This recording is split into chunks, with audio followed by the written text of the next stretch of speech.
Powered by the Montana Television Network. This is the 10 o'clock news on Q2, Montana's news leader. Good evening, everyone. Thanks for joining us tonight. I'm Jeanelle Slade. And I'm Jay Cohn. One man is dead, another hospitalized after two cars collide in West Billings. The crash happened around 4 p.m. today, but it took investigators several hours to finally clear the scene. This crash happening at the intersection of King Avenue West and Fallow Lane. One car was heading south on Fallow, attempting to turn onto King. The other vehicle heading west on King virtually T-boned the driver's side of the first car. An elderly man driving the car pulling out from Fallow was killed in the crash. The man driving westbound on King was hospitalized with non-life-threatening injuries. King Avenue was closed for several hours as South 32nd Street West. Police Sergeant Clyde Reed says this crash is still being investigated. At this time, Reed says, though, that speed and alcohol do not appear to be factors. The race for Billings mayor has garnered the most attention in next month's city election, but local voters will also have to decide the fate of a public safety levy. This levy is different than others brought forward recently in that it will benefit the Yellowstone County Attorney's Office. It's been 17 years since the County Attorney's Office has asked voters for a mill levy.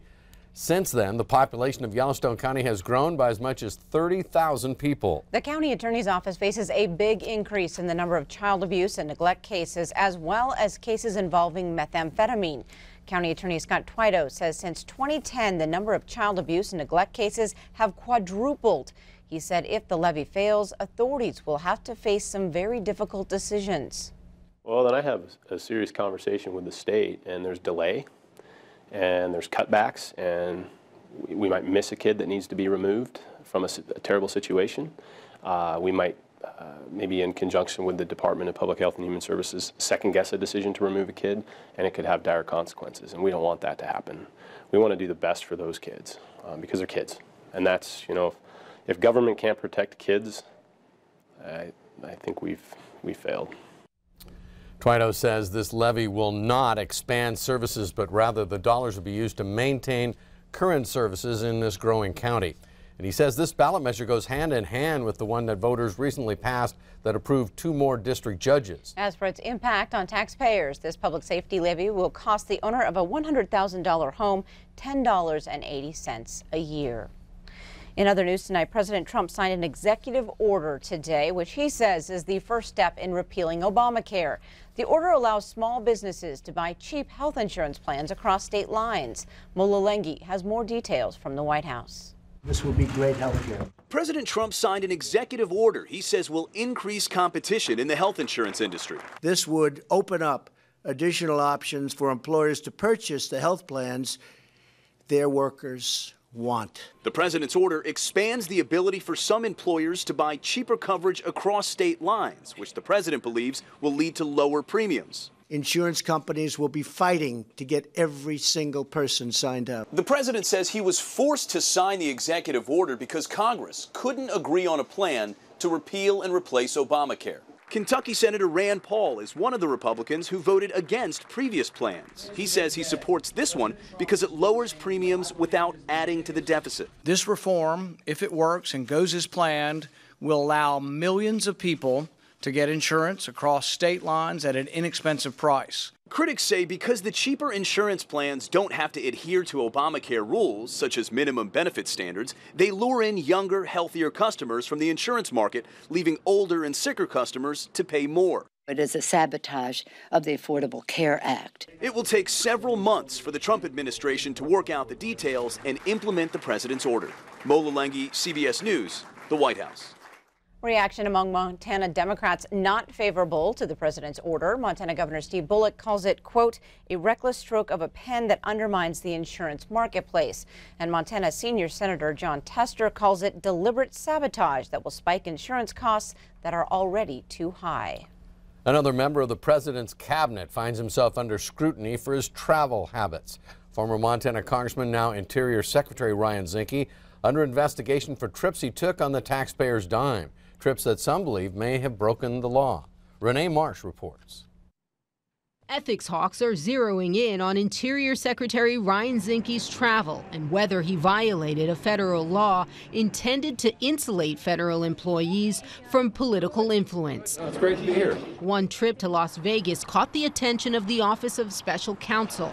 Zinke met with the Vegas Golden Knights NHL team, which is owned by a billionaire former donor to Zinke's congressional campaign. The special counsel's probe is trying to determine whether the visit violated the Hatch Act, which prohibits federal employees from engaging in certain political activities. If everywhere he's going, or many of the places he's going, are being used for political purposes in addition to his official work, it starts to look like he's planning his job around politics.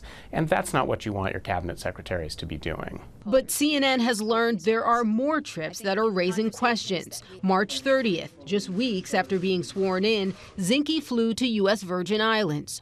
While he did a series of official meetings on an island that falls within his purview, he capped the day giving brief remarks at a GOP dinner where guests paid up to $5,000 a ticket. On May 12th, Zinke was in his home state for official business, meeting with tribal leaders and energy producers and a horseback tour of a mine with Vice President Pence. But later that evening, he attended a rally for then congressional candidate Greg Gianforte.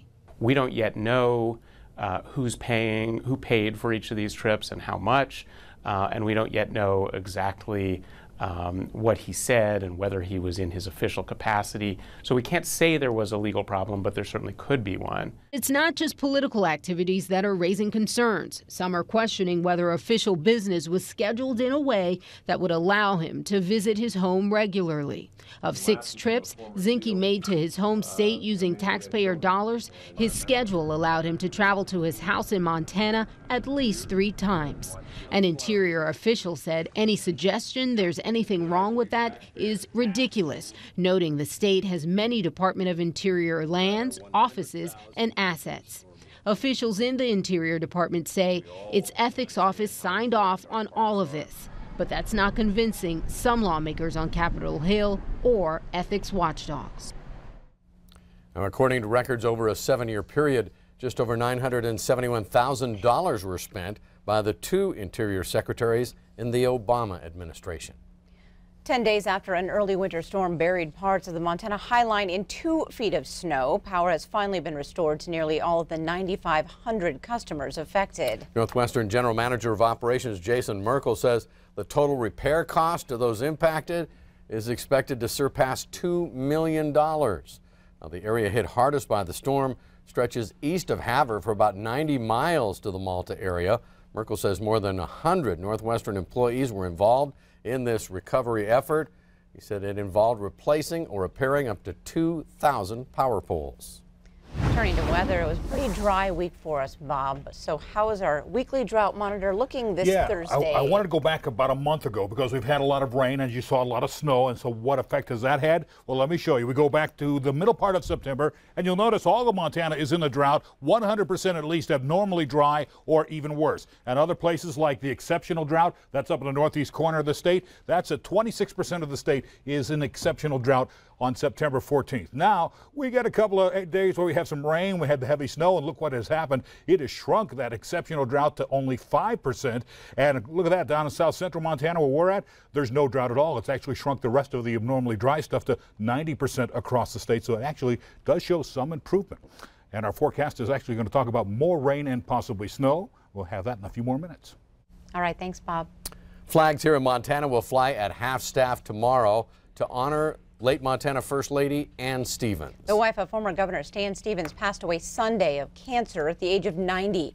Governor Steve Bullock said he and his wife Lisa joined Montanans in honoring the life and legacy of the First Lady. Bullock said, quote, Ann served the people of Montana with dignity and grace and will be remembered in the hearts of family, loved ones, and the entire state of Montana.